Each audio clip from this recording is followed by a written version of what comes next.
Di negeri ini, suara yang lemah telan oleh kegelapan dan bising. Suara ibu penjual sayur, suara bapak supir angkot, suara para buruh pekerja keras sering sekali hilang ditelan bising. Sedangkan suara mereka yang berada dalam kursi yang empuk menjadi sering menjadi sebuah kebijakan. Akan tetapi, ketika membuat sebuah kebijakan bukan sesuai dengan realita yang apa ada di lapangan, ternyata kebanyakan hanya untuk kepentingan pribadi sendiri.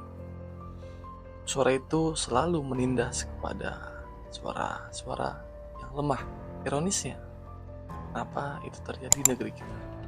Sedangkan mereka naik dari suara yang kecil, dari suara orang yang lemah, dari bapak ibu penjual sayur, bapak ibu pedagang kaki lima, bapak supir angkot, bapak guru, dan para orang-orang yang berada di bawah.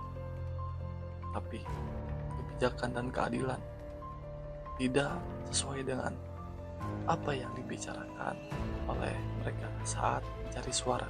Pergilah ke pasar tradisional, lihat ibu-ibu berdesakan untuk membeli sayuran dan buah-buahan yang murah. Pergilah ke terminal untuk melihat bapak-bapak supir angkot yang menunggu penumpang yang tak kunjung datang. Pergilah ke desa-desa, lihatlah banyak buruh tani yang mengangkat subuh pulang gelap, tapi tetap kesulitan untuk menyekolahkan anaknya. Mirisnya di negeri kita yang tercinta ini, banyak sekali rakyat-rakyat yang susah semakin melemah. Sedangkan mereka yang berada di kursi atas selalu berfoya-foya dengan kemewahan yang ada. Ini bukanlah diksi, ini bukanlah dongeng, tapi ini adalah realita. Mereka ditelan oleh kasisteman yang salah. Mereka berada dalam lingkaran yang dimana diatur oleh sistem yang tidak sesuai dengan kehidupan dan kampanye yang ada.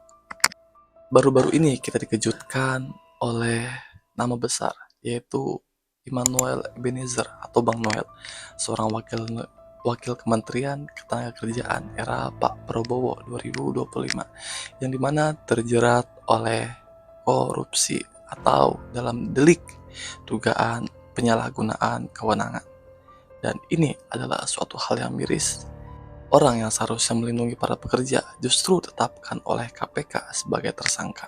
Bayangkan seorang pejabat yang memastikan buruh kerja aman, tapi malah memeras lewat birokrasi. Seorang pemimpin yang harusnya memberi keadilan untuk rakyatnya, tapi malah memanfaatkan jabatan tersebut.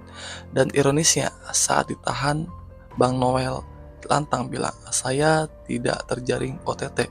Seakan-akan itu adalah fakta yang bisa membuat masyarakat redam. Kasus ini bukanlah satu orang yang menjadi sorotan, tapi kasus ini adalah cerminan betapa penyalahgunaan wewenang dan jabatan menjadi hal yang selalu menjadi tersangka dalam KPK. Ketika masyarakat melihat strategi yang ada, itu akan membuka luka yang lebih perih, dan membuat luka itu selalu menjadi bara untuk masyarakat. Mereka tahu bahwa ketika mereka bersuara, tapi suara mereka jarang sekali didengar. Kita hidup di negara yang ada dua wajah. Wajah yang pertama, mereka duduk di kursi dengan rapat yang mewah, mobil dinas yang indah, pesta pora yang sangat luar biasa, serta janji-janji manis ketika berkampanye. Wajah yang kedua adalah pandangan seorang ibu-ibu yang menunggak ketika berhutang di warung, bapak-bapak yang susah payah menyekolahkan anaknya, serta para pemuda yang bekerja serabutan, bahkan banyak juga yang sedang mencari pekerjaan. Wajah ini hidup realita berdampingan di negeri yang kita cintai. Tapi guys, yang satu makin gemuk, sedangkan yang satu makin susah dan lemah sekali. Miris ironisnya di negeri kita yang tercinta. Namun, meski sering sekali dikhianati, masyarakat selalu bertahan. Ada guru yang rela mengajar tanpa digaji. Ada tetangga yang diam-diam berbagi. Ada anak pemuda yang selalu berjuang walaupun jatuh berkali-kali. Di tengah kegelapan, selalu berjuang dan berharap ada cahaya yang menerangi di depannya. Dan cahaya itu bukan datang dari para pejabat tinggi, tapi cahaya itu datang dari hati yang selalu berjuang. Dan memang sulit untuk mendaki, tapi dia yakin bahwa dengan cahaya yang jauh itu akan menjadi sebuah harapan yang indah ke depannya. Dan untuk semuanya, kita merasa ya, negara kita adalah negara yang dijunjung tinggi. Oleh karena itu, banyak masyarakat yang bertahan. Walaupun banyak gempuran, mereka menjalankannya dengan hati nurani. Kasus Bang Noel hanyalah sekian dari banyaknya kasus dan nama yang terjerat. Entah sampai kapan kita berada di negara ini yang dimana satu muka dan dua muka yang realita hidup berdampingan. Hari ini beliau ditetapkan sebagai tersangka, tapi besok mungkin ada nama lain yang akan menjadi tersangka. Dan masyarakat tetap menanggung akibatnya apa yang dilakukan oleh para tersangka. Tetap semangat ya guys ya.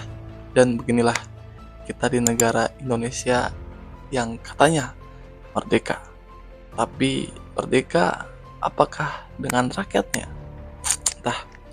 Entah kapan kita diam, entah kapan kita akan merdeka. Selalu berusaha